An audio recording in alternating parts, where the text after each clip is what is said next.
بالنظر إلى وجه ربه سبحانه وتعالى في الآخرة، أي إلى وجه رب البيت الحرام سبحانه وتعالى في الآخرة. اللهم لا تحرمنا يا أرحم الراحمين.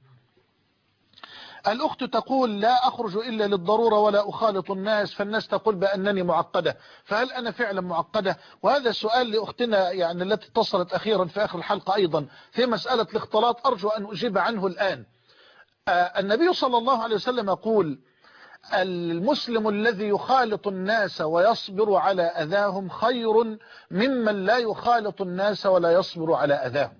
لكن ما هو ضابط الخلطة وما هو ضابط الاختلاط؟ أنا أقول لكم في كلمات قليلة مختصرة حتى لا تنسوا هذا الجواب أيها الأحبة. الاختلاط بالخلق شر،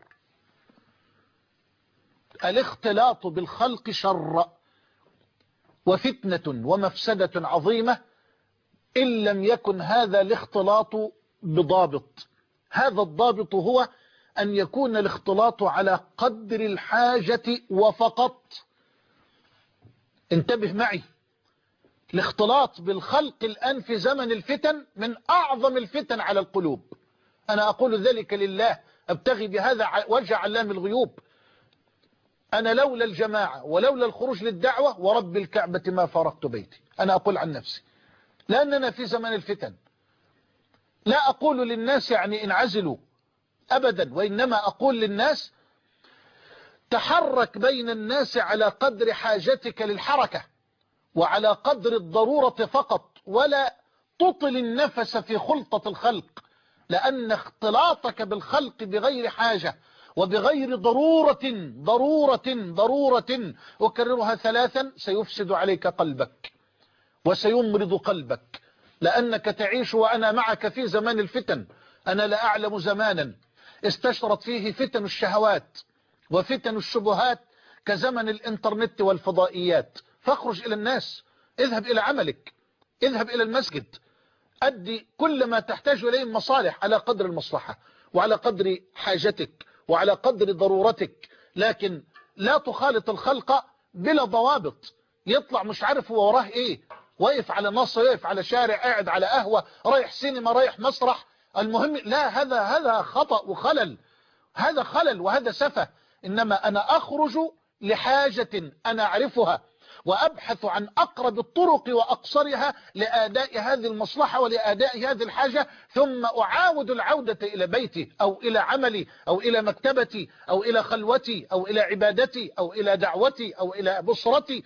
لكن مخالطة الخلق بلا ضوابط مفسدة من أعظم المفاسد. فإن خالطت الخلق في حاجتك وضرورياتك فاصبر على أذاهم، هذا هو المراد، فاصبر على أذاهم.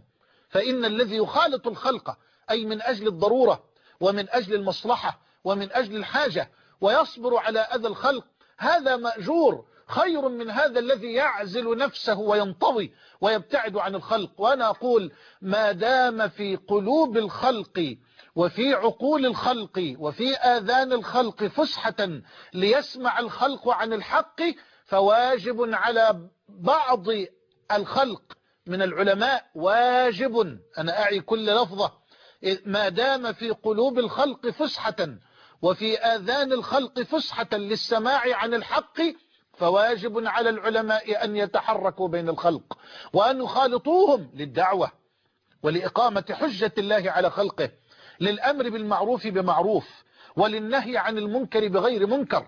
لا يجوز للعلماء أبدا أن ينعزلوا عن الناس ما دام في قلوب الخلق فسحة.